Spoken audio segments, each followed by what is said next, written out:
Welcome to the Children's Scrutiny panel. We'll just go away, do a quick round of introductions before we enter the formal agenda. So I'm Andrew Marchington, I'm chair of the panel. Dale O'Neill, volunteer co-op.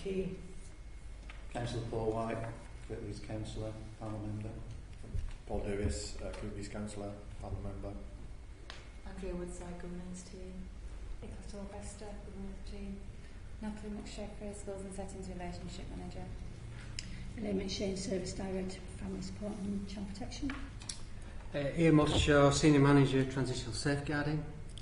Ophelia Ricks, principal social worker for children's services.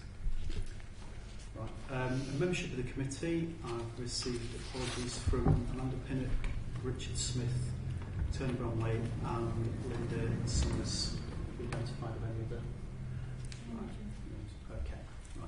Right. Can we item 2, minutes of the previous meeting. That's the meeting on the 19th of July. Can we just have a look at this for accuracy? Page 1, page 2, page 3, page 4, and page 5. Okay, we're okay to approve those in accurate record of the meeting. Right, thank you. Item 3. Have any members of the panel got interest to declare on any items? No. Okay, so this is a meeting held in public and also webcast, and I can't see any item on the agenda for which we need to exclude members of the public. So all items will be held up. Item 4. Item 5 on the agenda. Number of children in care. So Ophelia going to take this? Yes. Hopefully you've all had the opportunity to have read the report. So I'm just going to provide some headlines in relation to the information and then give you the opportunity to ask any questions. So in relation to the number of children who are currently looked after, although that we've seen an increase in the numbers between June and July in terms of a number of 10, there is still an overall trend in relation to seeing a steady decline in relation to children who are not looked after. And that is as a result of the clear, robust planning that we have in relation to children, in relation to ensure that their needs are met, ensuring that their placements are timely and achieving early permanence. So I think one of the successes that we've been able, in terms of evidencing that, is in relation to the increase in special guardianship orders for children and young people, and that is an order that enables them to be permanently placed within their family unit in terms of where they're living. And then they are no longer classified as looked after children. So that has been really successful in relation to, and we're seeing an increase month on month in relation to the number of special guardianship orders, which I think is really positive for children and young people in terms of them being within families and remaining within their communities. And that's seen as an ever placement really in terms of where they're living. So that for me is one of the positive, and we continue. And the other area that we've continued to develop is ensuring that we've got robust, effective oversight in terms of our legal gateway and permanence panel, because that enables us to ensure that the right children are becoming looked after at the right time, and it ensures effective planning and ensuring that their needs are met and continue to be met at an earlier. Because again, that was one of the key areas that was actually highlighted in the Ofsted report in relation to good planning for children and young people. And also, we've been able to successfully reduce the number of external placements. So there are children who are living 20 miles or over 20 miles in terms of the Kirklees district.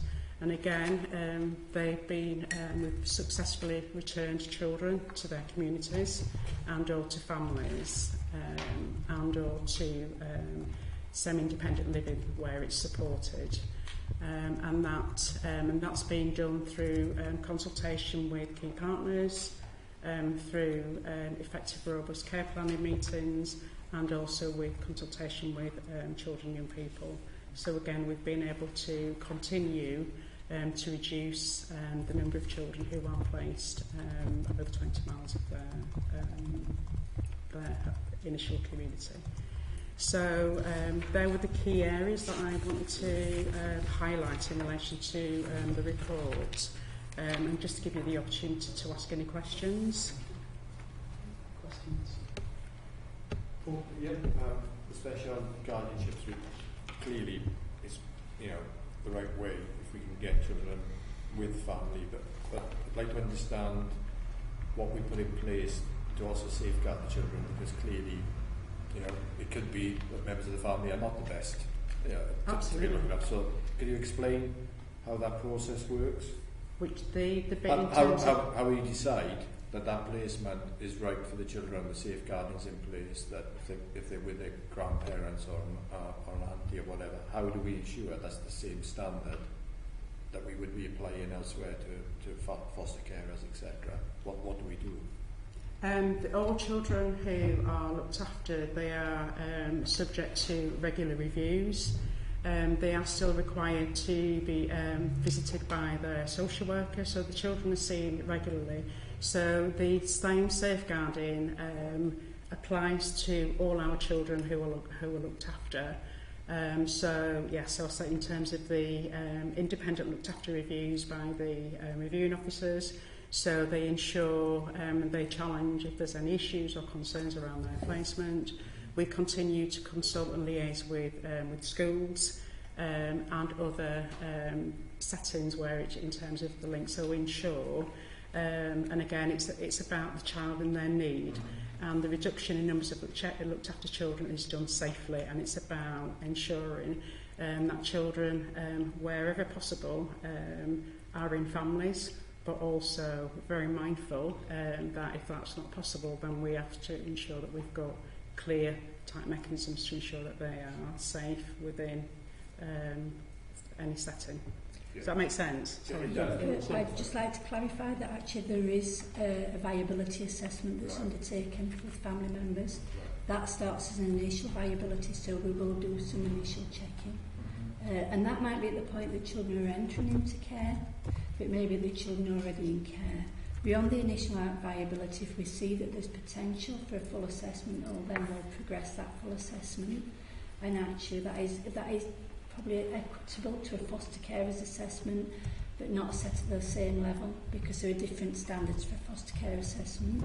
A lot of these placements are made with the agreement of the court, so there's a court oversight if we're in care proceedings, and also there'll be a CAFCAS officer allocated to the child that will have independent oversight. Alongside that, and I think what Ofsted have just seen in terms of our inspection, we have a support team for special guardians, and so actually that can come in a variety of guises, but there are family support workers within that team and social workers within that team, so they really will be involved with the family in early stages, because the whole principle is actually for these children to see themselves as part of a family and reduce the need for social work intervention, so they're not stigmatised by that. But we'll put the support in, and actually any time the families can come back to seek additional support. We try to do that through a family support approach, because it's that lower level of support, but if needs be, it can go for a full social work assessment. Also, alongside that, we do have a payment schedule for special guardianships that sits in line with national standards. And so it's that recognition as well as that transition of taking additional children into family that can have an impact financially. And that is a financial assessment that sits alongside that. I think it's excellent that so many people are actually involved in this process, but at what point does the voice of the child occur? the voice of the child is dependent on age, because you might find with quite a number of these they are smaller children, but actually we also, I never say, you can also get the voice of the child through observation, I see, but actually children are spoken to about their wishes and feelings. If we're in a court process, actually the CAFCAS officer, their key role is about representing the voice of the child, although we will do it as well. That is someone that's totally independent of the local authority that will represent that view to the court as well, so they will see the child separately to us and the family. So they have an independent... Yeah, but the CAFCAS officer is independent of the local authority. Thank you. Yeah, just a quick one. I think it's really welcome to see that the children in place 20 miles outside Kirklees is coming down. It's something that's been an issue and been raised before. Do we have a sort of projection where this is heading? And do you have a target for this? Not a target, because what we've done is looked at each child individually. So so for example, we had 52 children that were placed externally beyond that 20 mile boundary. And actually that's not far sometimes from where, they could be in Barnsley, that can be that close. But what we did, it's that individual bespoke plan, and actually recognising that some children had been away from Kirklees and actually had established themselves within that local community where they are, and in consultation with some young people, their decision was actually that's where they wanted to remain. And so we've agreed that will be their placement, and we'll support them post 18, whatever that looks like. I think I'm right in saying there are another 7 over the next few months that will return back to Kirklees. Some of that is about young people becoming 18 and making decisions in their own right about where they want to live, and we're supportive of that. But actually it's not a target, it's about each young person as individual taking into account what their needs are, what the placement officer offers, does it meet their needs, and there's all types of placements, and making a decision on that. Yeah, that's very much. Paul, did you want to come back on something? No, That's fine. Okay. Great. If there is a question to the man, the other thing that I've been discussing is it's good to see that there's a declining trend in the number of looked after children. What I'd like, it's actually good to see more than a 12-month. If we look at what's happened in the last 3, 4, 5 years, to see that, because we know we've reached a high of, it was a high of over 700. It's now well below that. It's easy for us to see the trends of what's happening. If we've got this, so we've got the reduction year on year, but it'd be useful to see. Personally, I find that quite useful. But thank you for that. That seems to be really good news, and thank you for the explanations. So there's no further questions on that. Thank you. We'll go on to item 6, update on exploitation strategy and next steps. And that's what taking that. Okay. Thanks very much. So what I want to do is to give an update in the work that's been undertaken in relation to our response to, I think initially it was around children who were sexually exploited, but we've recognised that exploitation of children and young people happens in different contexts. So there's issues around the contextual sort of safeguarding and managing of that in terms of criminal exploitation, county lines, drugs, gang-related activities. There's a number of issues that actually impact and reflect on children and their vulnerability and their exposures to different issues. As our knowledge and understanding around the complexities of that is increasing, our response is also increased. So what we've done in order to respond much more timely to the current issues around children and young people is that we've continued to develop and establish our risk and vulnerabilities team that's growing in relation to their expertise and in terms of the resources to be able to respond to children and young people who are experiencing risk and vulnerability or being targeted for criminal exploitation, sexual exploitation. What we've done is that we've been able to start looking at some of the trends and using our information intelligence to also inform and shape the work that we're actually undertaking with the children. And the principles have been around looking at making sure that children are seen, heard, and that we are actually supporting those. The work that's actually helped support as well some of the work is that we've there's a work of Dr. Mark Peel who again there were some recommendations that we've taken account of in terms of our development, and also we've had the National Working Group who've also come in to do some external work and scrutinally externalise the work that we're doing.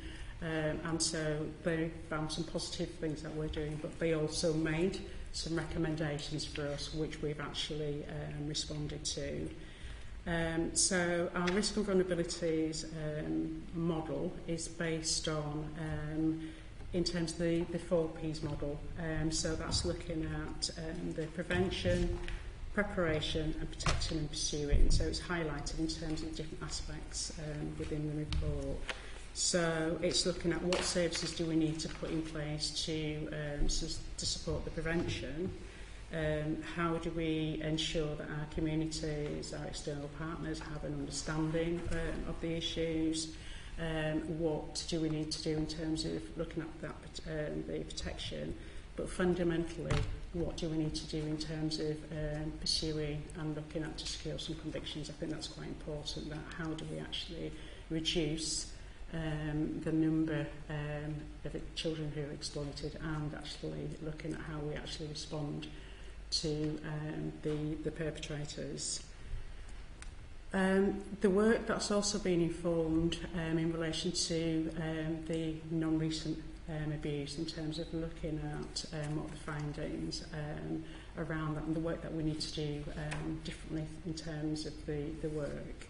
And as part of that, we're looking to develop our transitionals pathway, because we know that the work and risk and vulnerability doesn't just stop at 18.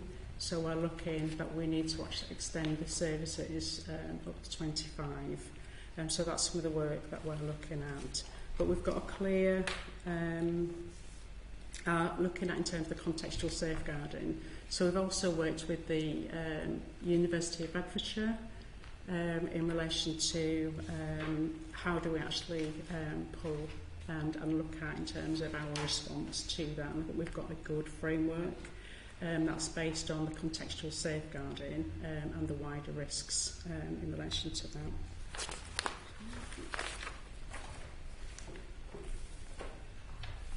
In relation to the work that we're doing, we're actually building greater links now in terms of the wider partnership. We've got good systems in place in terms of systems to improve the quality of our data.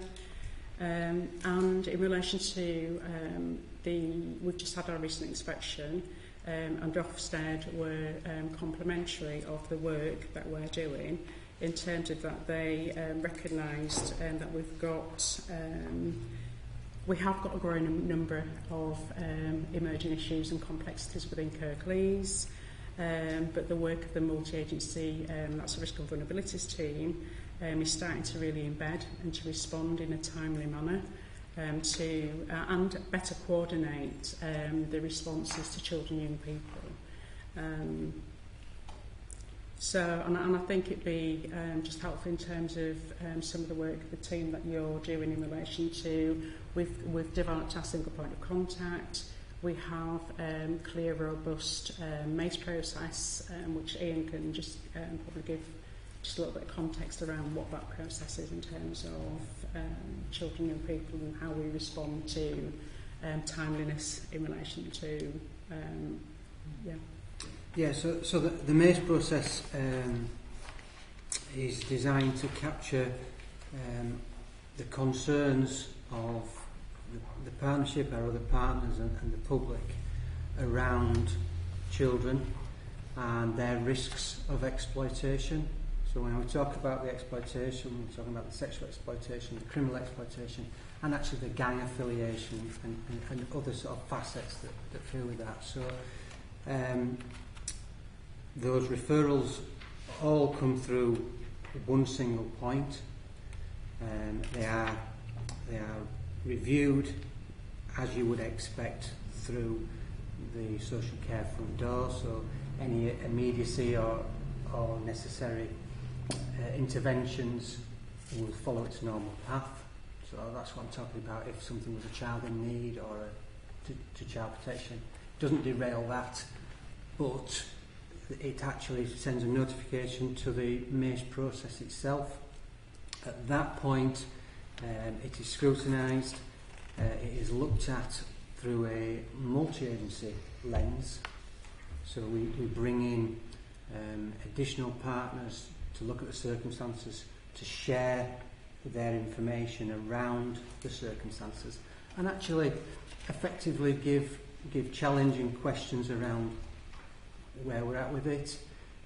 That improves the knowledge and understanding of what we're talking about and what we're talking about the risk is, because I feel there's mentioned quite a lot about the contextual safeguarding, and that is something that is, you can see seeping all the way, not just through social care, but out into the partners to understand. Which additional partners do you draw in at that stage? The whole MACE process includes the police, as you would expect, education. I refer to it as health. Obviously, health is quite a multifaceted partner. Youth offending team. I'm just in my mind working around the table of the people. Yeah. So youth offending teams, early support,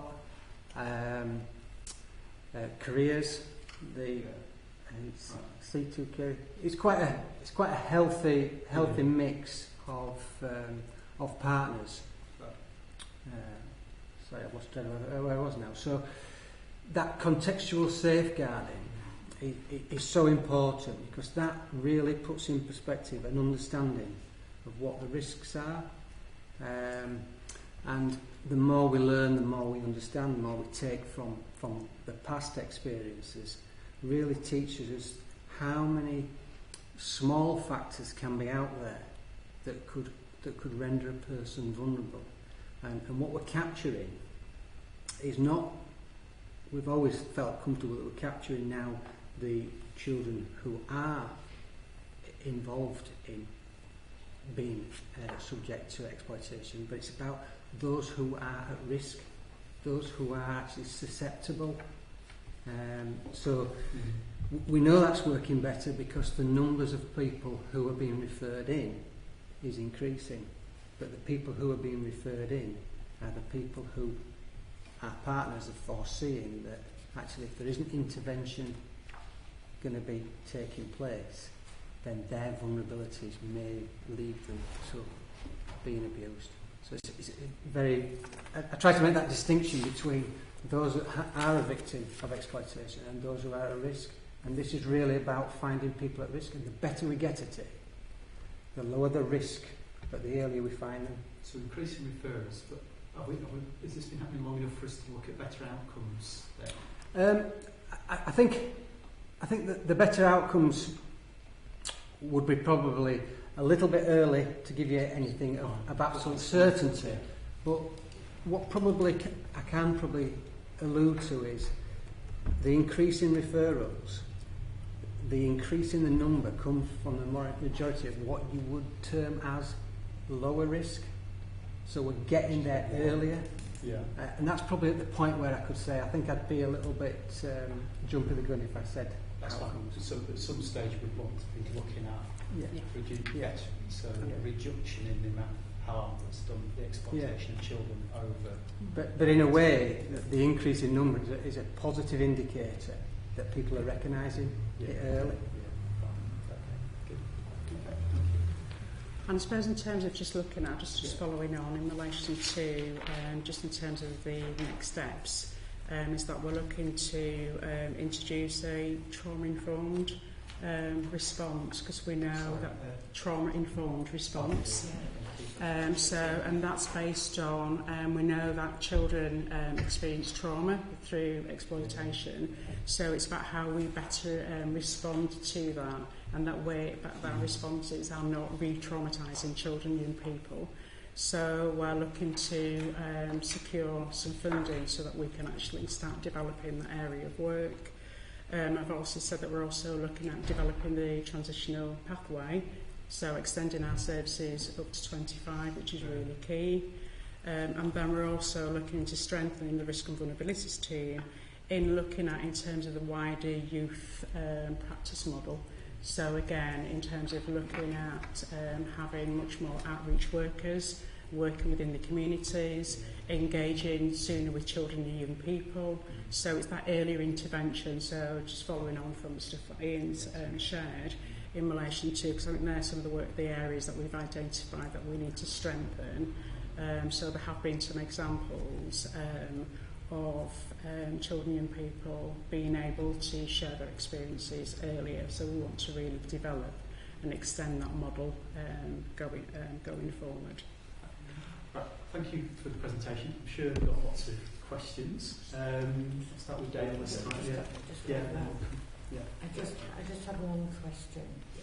I'm very pleased to see that on page 17, prepare a comprehensive and accurate intelligent picture. In that context, my question is, are school excluded children automatically reported to a safeguarding team?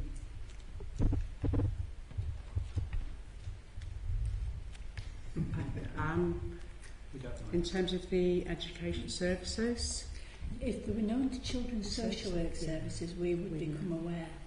If children are not known to children's social work services, that would be picked up within education. And it's about how we work together to share that information, because we do know about exclusion. It is a vulnerability factor. Yes. And there is a lot of work actually being done with schools around the number of exclusions. And I think Harpreet came to talk to you last time with me about a piece of work that we're doing across schools about reducing exclusions.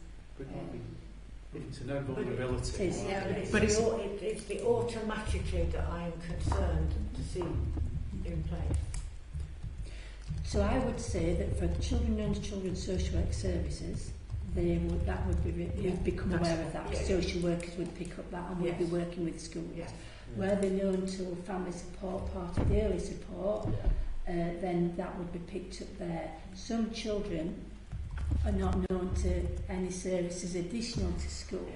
So it's about how we become more efficient, and I think it's about working in communities with our partners in education, about how we identify that. And my conversation with the schools, and I go to speak to ed teachers, would be about, the implications of excluding. And I can see some of the thinking behind why they would exclude, but the implications for that young person can be far-reaching. And we need to sort of look at that working together and how we support But in this together. context, it might be, for some children, it might be a low risk, but it is a risk of vulnerability.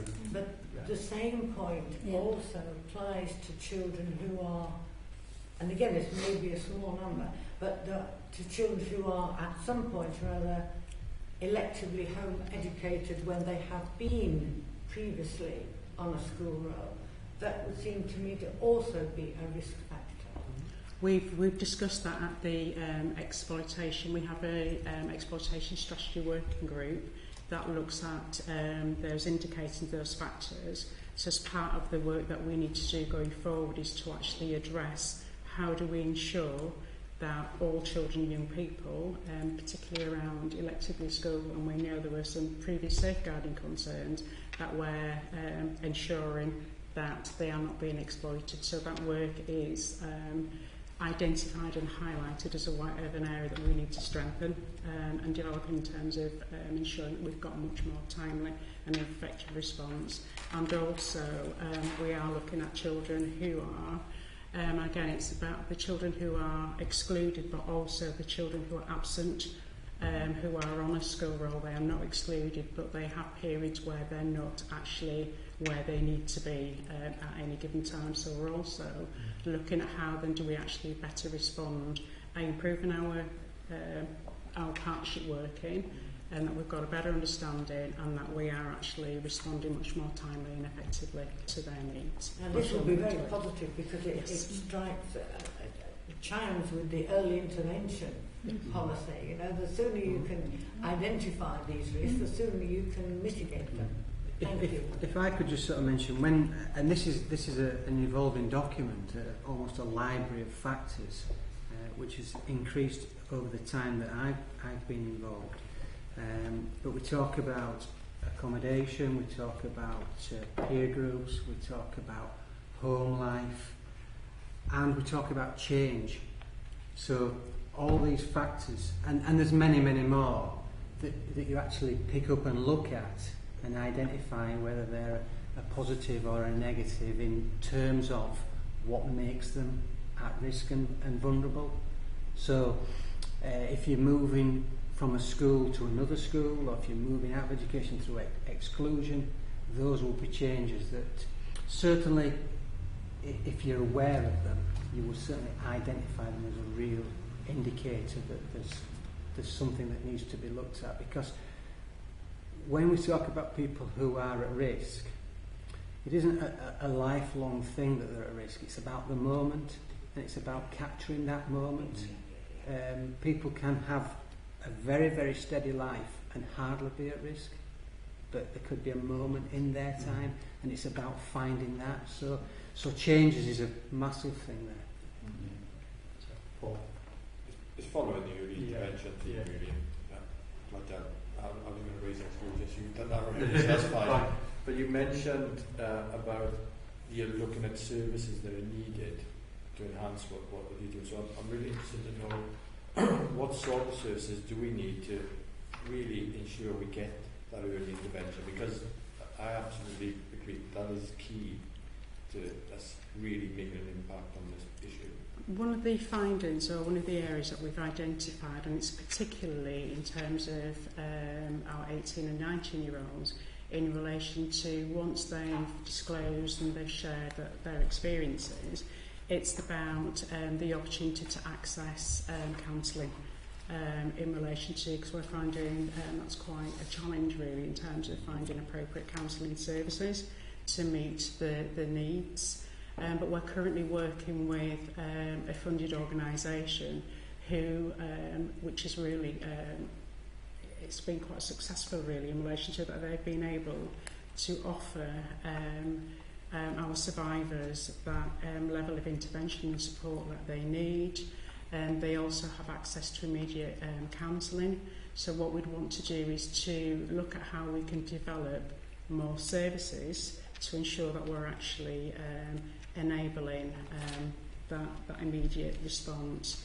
There's also some work to be done around housing and offering that housing to women and children. So it's about, we're in liaison and discussion with how we can achieve that to ensure that they've got greater and better options in terms of meeting their housing needs. So that's one of the areas that we've identified, or that's been identified as one of the areas.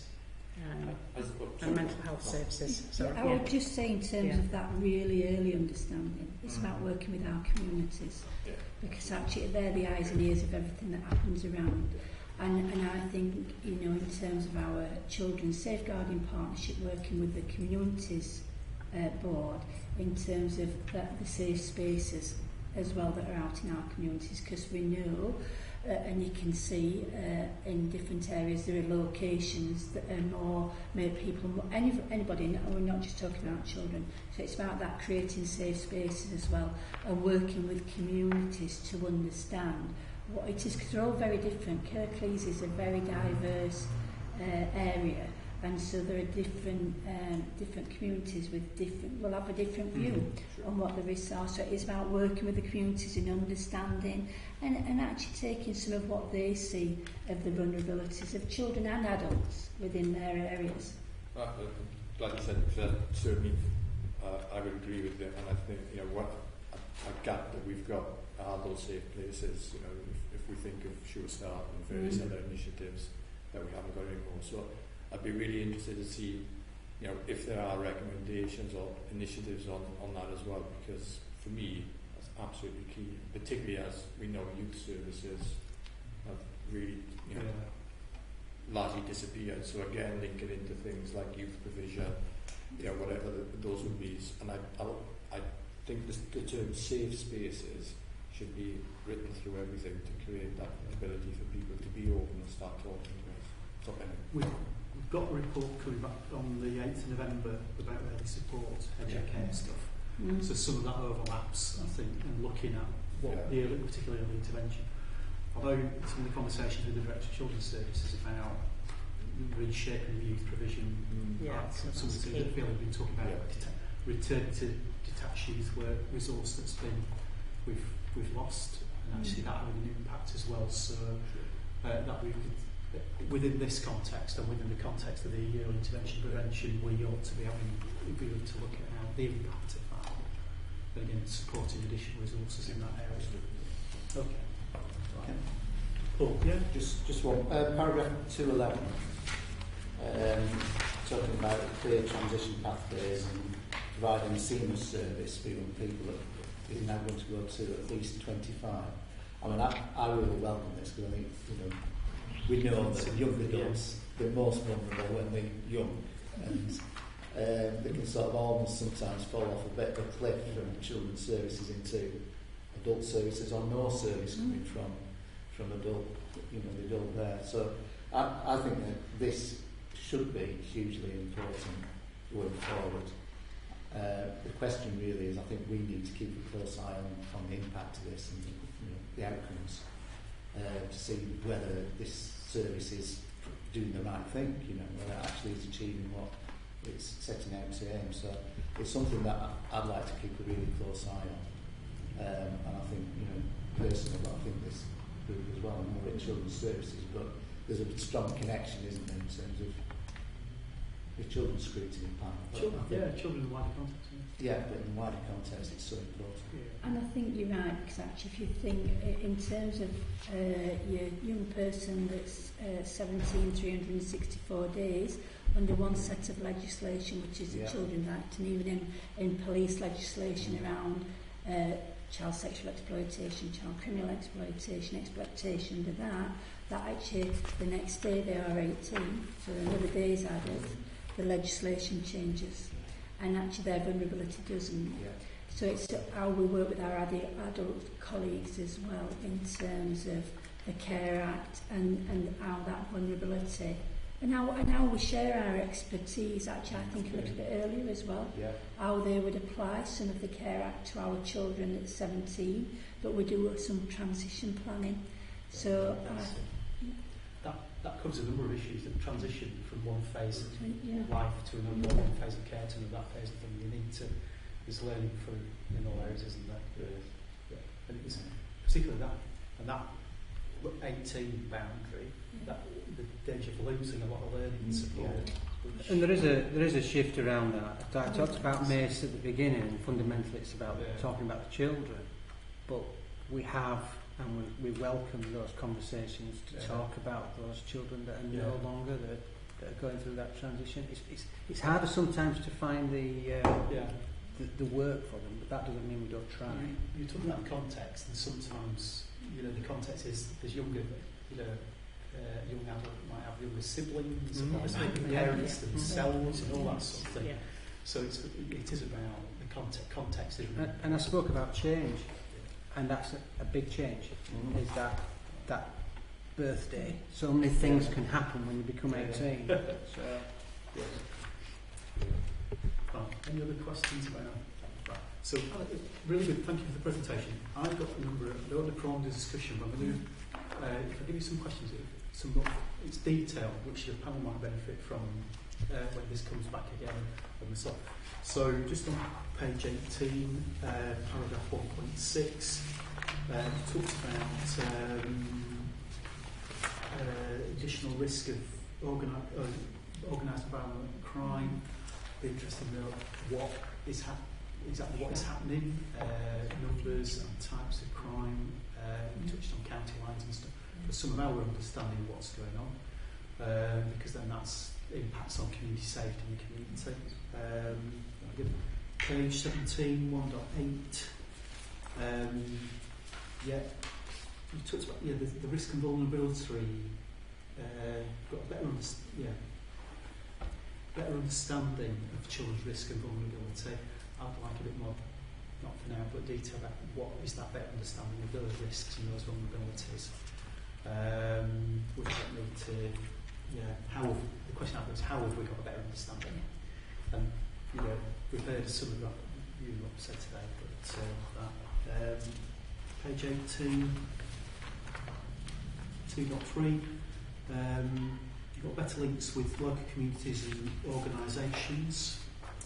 That's part of the wider partnership stuff that Ian was talking about. Again, which local communities are we talking about?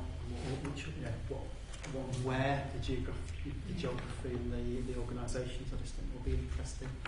As part of us looking at the context of the borough. Just really positive, two domains, the relational-based practice, and I know I got a bit of the Children's Improvement Board yesterday talking about the shift in practice from 20% contact, 80% paperwork to 80% contact, 20% paperwork, and how that relationship is. I know in the past Scrutiny, when we were talking to young people about, when we were looking at the children's voice stuff, about they wanted somebody who was going to listen, not be done to, but who do we talk to in that relation? So that's really positive. Yeah, and then we've got the key points. Just the wider thing about our role in scrutinising the effect, because one of the tasks we have is about scrutinising effective partnership working, and that will come up under the Ofsted and the Children's Improvement Board. If there's things you think we can be looking at to help you evaluate this piece of work over a longer period of time, probably a bit earlier, but what do you want us to look at and challenge to question you on? What areas you want to be looking at in particular that's going to show that we're getting better outcomes for children and people from this? So one of those is the broader thing, and then the other thing is these partnerships that are working. That will be a broad thing for us, but just things that you can say. Can you talk to partners? Can you help us to look at how those partnership relationships are working? I think that would fit in with our wider scrutiny. But thank you. So, there's no need for that response. Thank you. Okay. Right, a couple of minutes. So that's item 6. Item 7. Ofsted report. Have got a presentation for us? I'll just talk through one. Is that okay? Because I don't think we've got Have we got paper copies of? I don't think people have got paper copies No, of the fine. presentation. Okay. It all reverts to the level. I'm just going to the letter. Because people have had sight of the Ofsted letter. I'm just going to give just a brief overview. A brief overview in terms of what the inspection entails. I can't give you everything because it just won't be any good. So I think really people will be aware that the Ofsted inspection is a national framework and it's very much designed to raise standards. And the whole ethos of the new approach is that actually more time is spent with practitioners and less with managers. So very much inspectors out at the forefront of frontline practice, having those conversations. And it is meant to be a more rounded assessment. I will say that I think Ofsted is still learning. Or I say that, and we had a standard inspection because there was some change because Kirklees, as people are aware, was inspected under a different framework in 2016, and actually when the highlights, because it's the name of the new framework, it was said that we would be subjected to the same previous inspection, but we were brought under the new guise. So although Ofsted are only in the area for 2 weeks, actually in practice for 2 weeks, the inspection as a whole is 3 weeks. So the first week is very much about their information gathering and our information gathering, providing them with information, it is very intense, I will say. And actually, that first week I had a conversation with the lead inspector about how our services work, so giving them a rundown about how work comes into the local authority now then it's managed, just so that they get some context. I would say that probably for us the most important message is that, and I'll quote Ofsted as you would, Kirklees has achieved steady progress in strengthening the foundations for sustainable service improvement. As a result, there are no widespread or serious failures that leave children at risk of harm. Progress has been achieved through increased corporate commitment and investment in services, clear and focused leadership, strengthening of partnerships, for example, the duty and advice team, which has really grown in its partnership, and improved workforce stability and engagement. Children who need help and protection are now recognised, and risk of significant harm is quickly responded to. So that's the key overarching message. You will see in the letter that our overall judgment for each area, the impact of leaders, requires improvement to be good. The experience and progress of children who need help and protection requires improvement to be good. The experience of progress of children in care and care leavers requires improvement to be good. So that's our overall finding. We would say that is a very successful outcome in terms of, and I think there was a recognition by Ofsted in terms of starting from a very low base in terms of where Kirklees were not only in 2016, I arrived in probably almost 12 months later, and still progress hadn't been made that would have been expected. And it's an important step in our journey as we describe to outstanding, because this is not about sitting still, it's about where we're going next. Very clearly we're no longer inadequate, and I think that means a lot to the local authority. I think most importantly it means a lot to the children and families of Kirklees, because the services that they are receiving are much more improved, and that's the emphasis of what we're trying to achieve. Children at the centre of what we do, and that they receive the right service at the right time. In terms of, we will no longer be in intervention, but we will still have some monitoring over a period of time. And we're improving keeping children safe, and we're making a difference, and that's what our role aim has been. So it is a good news story. I hope people agree it is a good news story. Some of the things that impress them, and I would have to say that in terms of the letter, that doesn't necessarily reflect everything that was fed back to us. We had some real positive comments, and it just so happens we've got them transcribed, so I've got all the details. So the letter doesn't reflect everything, because I did say so much. There was very many positives. But in terms of help and protection, children have their needs met by social workers who know their children and know their children well. And through better coordinated multi-agency planning, early permanence for children in care is well considered and progressed. There is a strong practice in relation to the quality of direct work with children and young people, particularly for those leaving care. I think some of the things, I will say that some of the things that they saw in our living care services border on outstanding, but it's an overarching decision. There's an effective collaboration to address the growing immersion of gang-related activity and child exploitation, so recognise very early on that we have some good practice in that area. The multi-agency duty and advice team has been strengthened, and that's our front door, and children now receive a timely and appropriate initial response when they are referred for children's social care service. Screening of contacts is effective and is informed by the child's history and appropriate information for partner agencies. Children's voices are routinely considered. I'm smiling, Dale. And so through discussions with referrers, because this is at the front door where our social workers don't directly see children, but what they're saying is through our discussion and conversations with partners, we are getting the voice of the child from other professionals who know the children well. Consent is consistently secured or appropriately dispensed with it. So if we make a decision actually that the family not wanting to work with us but the children are at risk, we will take that decision and intervene appropriately where there are risk of significant harm. So children in care and care leavers increasingly receive an improving service, key to which is the allocation of skilled personal advisors who have manageable workloads, enabling them to get to know their young people well. Quality pathway plans, so that's where you change from a care plan to a pathway plan, recognising the transition for this young person into adulthood, in which the young people's voices clearly shine through. Appropriately identify the tasks and timescale needed for them to achieve independence and the support that they receive.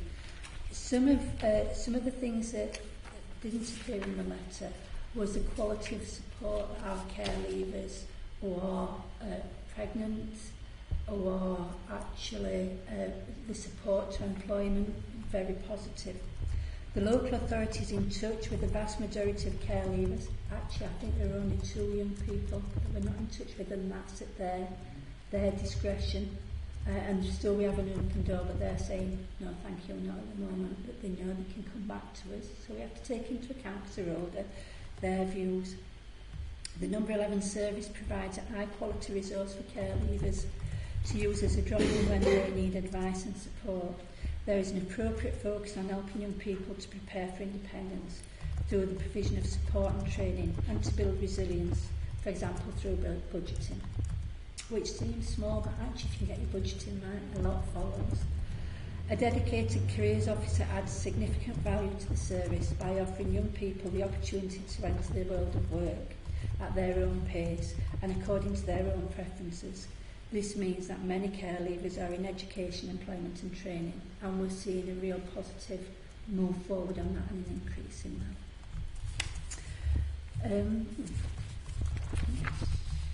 I've lost the leadership and management. So staff stability and confidence in core social work practice has significantly improved since the last inspection.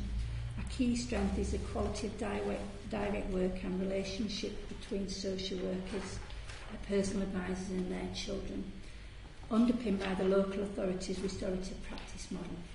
And I think what inspectors were able to see is by using that relationship model, what happens during a period of being involved with a child and family, that relationship grows and actually the work between each other becomes more equal, although we always have that power-based struggle, but it does evolve and families and children engage really more positively as things move on.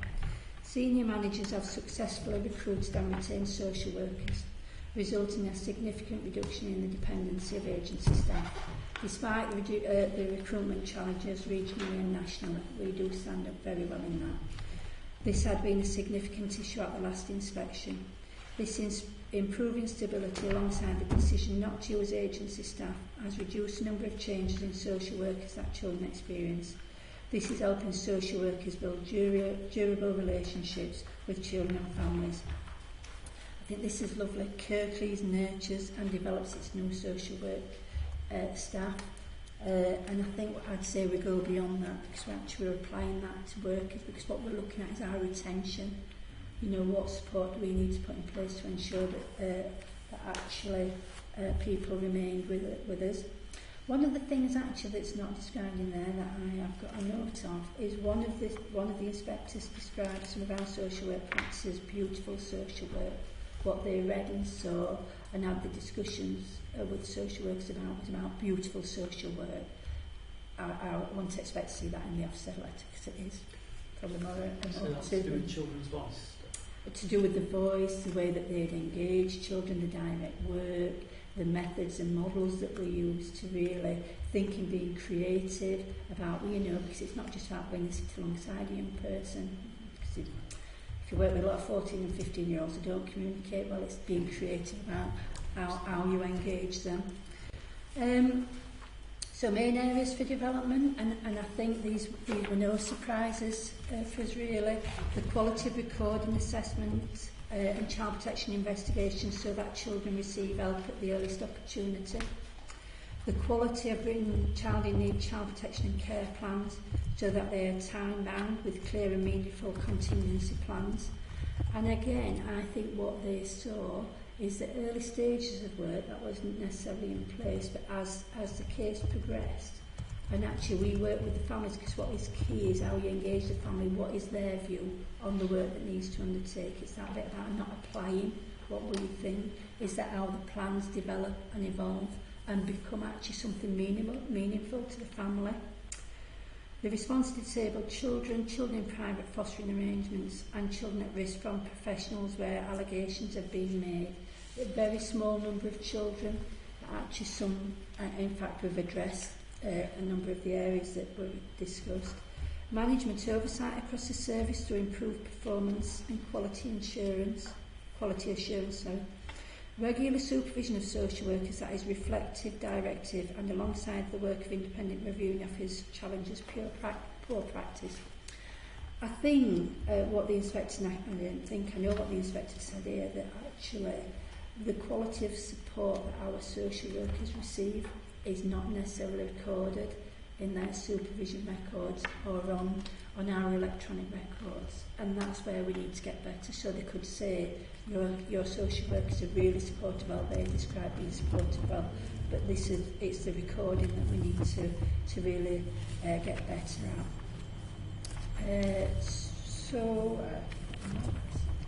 So what next? It is about continuing our improvement journey. We head towards outstanding. You know, if you're on Monopoly board, you go straight past go and collect £200. So we might just miss the good help if we work hard enough. And it's creating those conditions. We set out some time ago to create conditions for success, and what we've seen, we've started to establish that. So it's that creating the conditions for outstanding practice. And so it's developing all practitioners, including new qualified practitioners, to be outstanding. That is the practice that everybody demonstrates. Increasing, and this is what Andrew made reference to, the time social workers spend with families by further reducing caseloads. And BASWA, who oversees social work, have an 80-20 view that actually social workers spend 80% recording and doing admin tasks and 20% with families. And now the challenge is, how do we flip that? 80% with families and 20% on the bureaucracy. Increasing the number and range of available care placements so children are able to have a choice, and that's the work that we're beginning to look at. Investing in our offer for young people from early support to a range of specialist services. And innovating our model of care, so looking at, through fostering, there's a Mockingbird model, and we'll bring something about that back in terms of, because we've got a bidding around Mockingbird. And we have multi-systemic therapy, which we have a standard team. There's also a residential element called FIT, and we've currently got a bid in the Youth Endowment Fund to support that. And develop the improvement board and plan.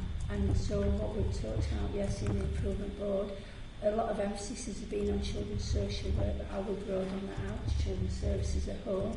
Because certainly myself and Joe work really closely together, our heads of services work closely together, so it needs to be a children's services plan, because it just interfaces so well. And then looking at our partnership with Leeds and what that will look like in the next step. So really for yourself, any questions? That's a quick synopsis of what happened. Elaine, I mean, I don't know, yes, if we could circulate that presentation. Oh, of course, yes, sorry, yes. No problem, does, I can do that. Yeah, just highlight some of the stuff you've talked about. Questions coming through, Paul? Media one for me, 80-20 rule of the job right, and yeah, makes absolute sense the way you talk shifted, but what are the key areas that you were looking at that's going to enable you to do that? Because obviously that's a huge shift. I know Ophelia is going to be doing some work. So what we're going to actually, first and foremost, is sit alongside social workers and actually see, is 80-20 really what they do? And it's that bit about time management. And actually, we can't get away from the fact that we have electronic systems. There are things that we have to put into that electronic system because it draws information out about how we're monitored. But it's about how we do that most effectively.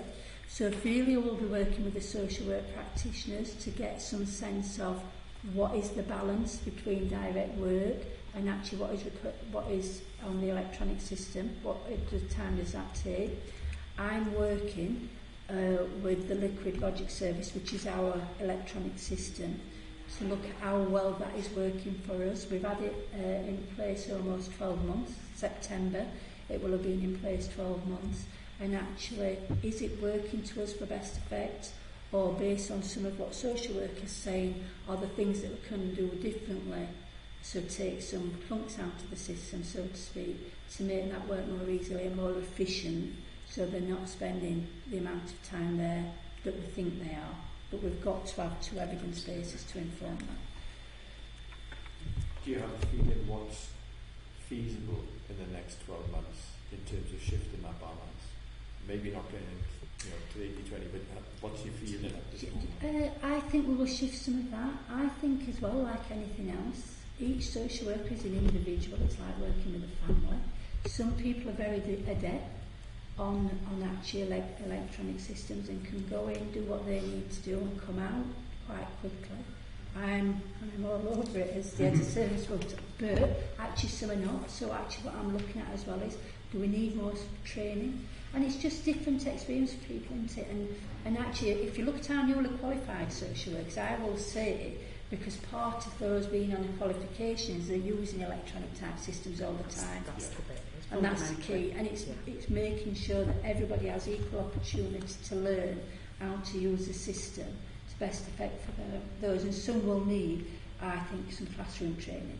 Because, we're all different, aren't we, on how we use technology. And it's using those tools electronically, and it's about the digital world as well, because there's lots of apps and applications that are out there that we can actually use that will actually enable and facilitate much more timely in terms of lifetime, in terms of the work that we're doing with children and young people. So it's understanding what are the current applications that are out there that are actually compatible with our current electronic system, that will enable you're out doing your work with a child and family, you're spending all your time, then what you're applying will then nicely transport itself into the system. There are applications out there, we've got to be better at understanding what they are, what they look like, and then getting our social work practitioners to use those with families. Children and young people are using those all the time. We have to sit alongside and be alongside children and young people in relation. And I think that's another tool that will enable us to actually capture the voice of children and young people. What are they telling us? And then how we can actually use that then to shape and influence what our service needs to look like and should look like. So they're the bits that I'm going to be really supporting and looking at in terms of that development, because I think that will make a significant difference in terms of that time. It's creating that information live. Absolutely, yeah. One other thing that seems obvious as well to help it is retention. It's the same staff. You keep the same staff that become familiar with the processes, that become familiar with the systems, whereas you get new staff, you kind of starting again. So we're kind of moving in that direction in terms of keeping us. But the whole workforce strategy is about ensuring that we've got experienced, competent staff who value their work, that we value, and then that will encourage in terms of that positive support and work with families. So again, it's a whole infrastructure that we need to actually get right. And again, it's also about allowing the stuff around that live data. What is our information telling us today? What does that mean in terms of what we need to do in relation to our services and the time that we need to spend with children and people? That makes it, Any other questions on that? One of the questions is the retention. I sort of welcome what was in here, because it's so important to improving the services that you have the same people committed and investing their career in it. So all that I think is absolutely fantastic. There's lots of other great things in the report, but we'll be monitoring so many of these things over the coming months that I haven't any specific questions. On page 25, number 3, and on 26, number 5, there seems to be a link here, because both mention partnerships. On 25, key partners do not always attend strategy meetings, which obviously diminishes what can be provided. And then on 26, number 5, you have that children's history and reform, information partners are not effectively considered, so one seems to contradict the other. Okay. Right, so two things in terms of partners attending strategy meetings, and they're in two different settings. So at our front door, our police colleagues and our colleagues and education colleagues are all in the same room. One of the challenges that we have is out in our locality teams, where we might have a strategy discussion. So the social work team is sat in one area. We've got Skype, so we've set up some IT type equipment, but actually health and education partners sit elsewhere. So the work that we need to do, and we recognise this before they came, is make sure that actually we have people either Skyping in or finding a way to contribute to the meeting live time really. And I think that is the area that they talked about, partners not always attending. They didn't look at that many strategy meetings, is what I'd say, one or two. So it's a moment in time, because I would say that from us moving out last July, because don't forget social work teams have only been out in localities since last July, so just 12 months, we have started to build real, and actually what Ofsted said is we have worked so well to mend fragmented relationships with our partners. You know, our relationships with partners were really broken, and they said that we've worked really well to build those. So that will develop. I have confidence that we'll develop that and have people in those strategy meetings. So you talked about the histories. Yeah, there is some contradiction in the report. I didn't write it, because I might not have written anything contradictory, or I might have. And I think again, what they were saying is that actually in some of those meetings, because you didn't have that contribution, you did not necessarily have all the history. And it's that value of a conversation that actually just puts a whole different picture on a circumstance. And it's a bit like we talked about in terms of having people around the table, because people know different things. When you add that together, it becomes a whole. So it's just about how we do that more effectively. But I think as our relationships develop further in the community, that will develop.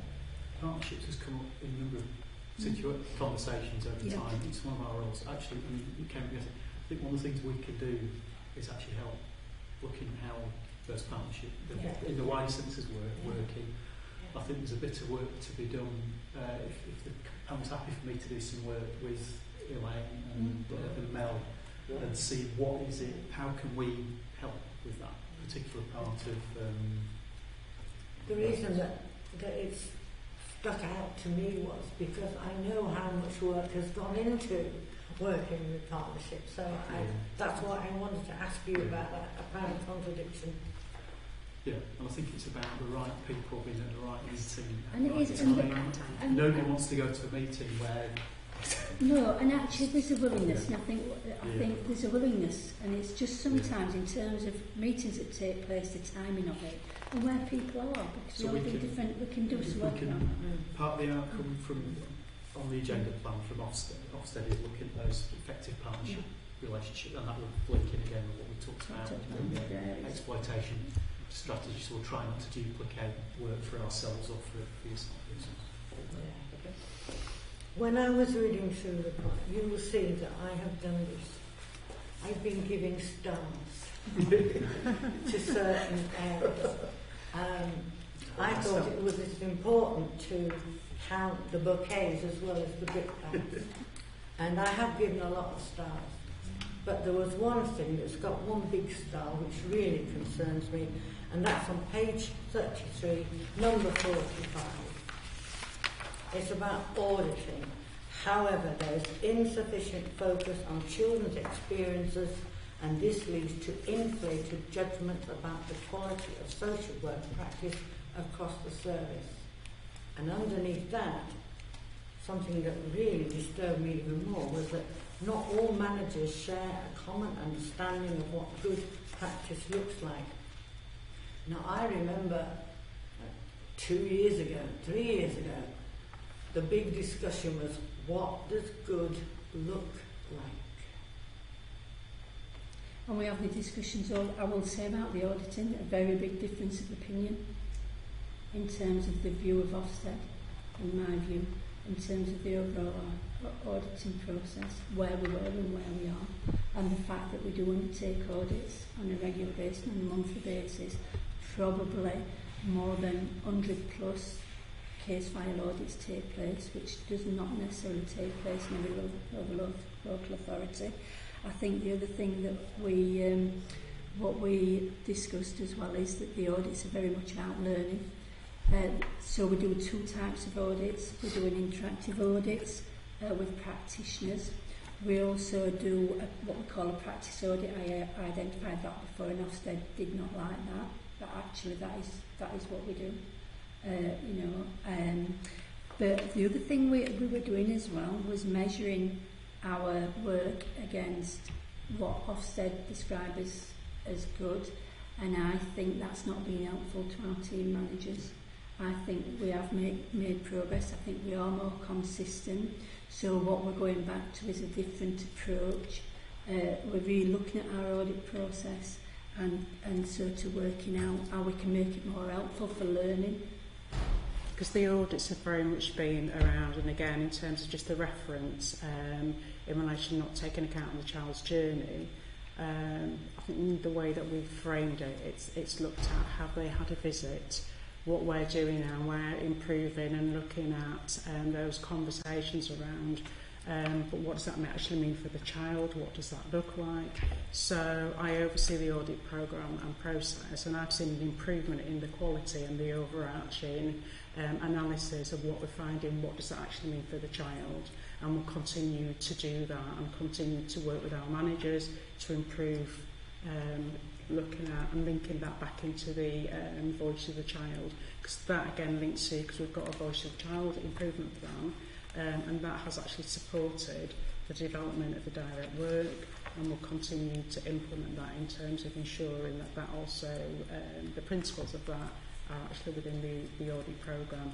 because for me it's about the child and the journey of the child. Does that make sense in terms of... I think it's quite common for people to have varying views of what good looks like, and I don't think that's necessarily a bad thing, but I do think it's important that there are some basics upon which everybody agrees. Do we have that? Yes, in order to do that, we've undertaken audit workshops, and we'll continue to have audit workshops, because I think we still need to continue to have those conversations and those discussions, because again, absolutely there is a variance in terms of degree, in terms of what looks like, and I think the conversations, I'm seeing an improvement, and I think we have got a shared understanding of what good looks like. Thank you for the presentation. Obviously, it's ongoing. This the 2016 report and this report is going to be building significantly. I think a couple of things I picked up at the improvement board yesterday is actually we want to go beyond. We're looking to be outstanding. The authority is looking to be outstanding. The next time the Ofsted inspectors come around, we have a role to play on that. So there's partnership stuff. Some of the structures, and you'll remember me saying, some of the structures around governance need revisiting, looking at and improving. There was I spoke to Steve Walker and Mel Meggs after the meeting yesterday. I think it would be good for us to look at how the structures in place are going to lead to be outstanding, to get those better outcomes for our young people. I would like, we've got an observer on the improvement board. I would like to ordinarily go to those meetings. I think that's really useful. But if anybody else from the panel would like, when I cannot go, occasionally would like to go or would like to come along just to see how things work, I think that would be useful. But there might be a bit of work for us to do there. The other thing that came up, I picked up yesterday, is this has come up the information we've often picked up on data, what information do people need to make sure that things are being done effectively at all levels? So we need that information, you do as well, so there's a role for us there. I think there's one other thing about us looking at. Well, it's the partnerships, it's some of the structures, and then they're looking at the data as well. But perhaps if we have a session, an informal session to look at how we might be doing that effectively over the next 12 months. Yeah, because I think it will be helpful once we've got the revised plan, and then we've got a draft of that actually out of the revised plan, that the data will evolve, and then actually how that comes to scrutiny. The thing that Steve Walker suggested, and it's brought it by us, is about children in private fostering arrangements. There's an item on that. But again, what I asked him is, it's an interesting piece of work for us to do. It's the level of impact on that compared to the other things we have to look at. So we might look at that, but just to factor in that. But again, it's about prioritising some little bit. So thank you very much for that. Again, if anybody members have got other questions they want to email through to Elaine for a response, we haven't had now. Fine. So, coming to the last item on the agenda, the work programme. So on item 8. So